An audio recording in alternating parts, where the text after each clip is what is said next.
This problem asks you to solve the equation x divided by 8 plus x divided by 5 equals 5 divided by 16. In order to solve the equation, the easiest thing to do would be to find the least common denominator. We'll call it the LCD. The least common denominator is going to be the smallest number that you can come up with that all of the denominators can divide into. So as we look at 8, 5, and 16, we're looking for the smallest number possible that all of these numbers can divide into. So the smallest number that's going to be is the number 80. Now, if you're unsure of how to do that, one method would be to take the largest number, the largest denominator, which is 16. Consider if 8 and 5 can divide into 16. If it cannot, try the next multiple of 16, which would be 32. 32 also doesn't work for both 8 and 5. They cannot both divide into 32. And you would continue up to 16 times 3, which is 48. That does not work. 16 times 4 is 64. That one also does not work. But 16 times 5 is 80. 8 can divide into 80. 5 can also divide into 80. So we'll use the LCD of 80. We'll take that LCD and we'll multiply it times each side. So 80 times the left-hand side. And then what you do to one side, you have to do to the other. So 80 times the right-hand side. On the left-hand side, we'll need to distribute that into our problem. So we distribute 80 in, so that gives me 80 times x over 8 plus 80 times x over 5. And then we can simplify. 16 divides into 80, and that's going to give us 5 times. So on the right-hand side, we end up saying this 5 times this 5, and we get 25. Okay, now we'll continue to simplify in the same way. 8 divides into 80 10 times, so that becomes 10x. We'll do the same thing, and we'll say 80 divided by 5. So we'll simplify this. 5 goes into 80 16 times, so we'll have 16x.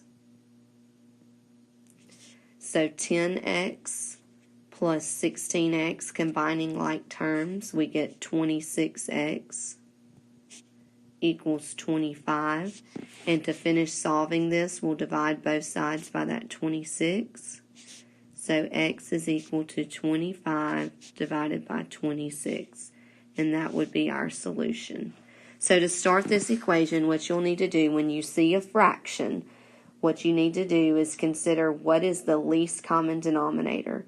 You'll use that least common denominator to multiply times both sides. If it's more than one term on one side, you'll distribute that denominator, that LCD I should say, in, and simplify so that you no longer have fractions. And then you're able to solve the linear equation with no fractions. This problem is very similar to the last problem. Again, you have fractions, so since you're solving the equation with fractions, the easiest thing to do is to find the least common denominator. That is the smallest number that all denominators can divide into. So 35 is our denominator, 7 is our denominator, and there's an understood 1 in the denominator on the right-hand side. So we're looking for the numbers that 35 and 7 can both divide into, the smallest one we can come up with. That number would be 35.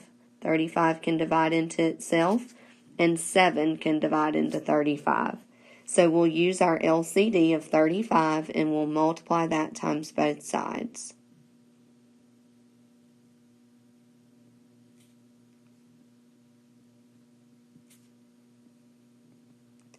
The right-hand side, we also multiply it times that 35, because what you do to one side, you have to do to the other.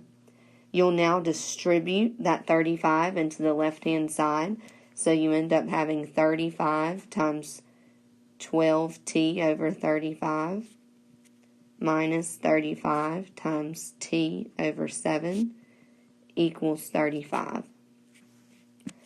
Your 35s will divide out in the first term, leaving you with just 12t. You'll also divide 7 into 35, which will give you 5. So you now have minus 5t, and on the right-hand side equals 35. Now you'll simplify by combining like terms, so 12t minus 5t will give you a 7t. You now divide both sides by 7 and simplify. So you end up with t equals 5. So again, we solved this by realizing that we had a fraction in the original equation. In order to get rid of those fractions, we used our least common denominator.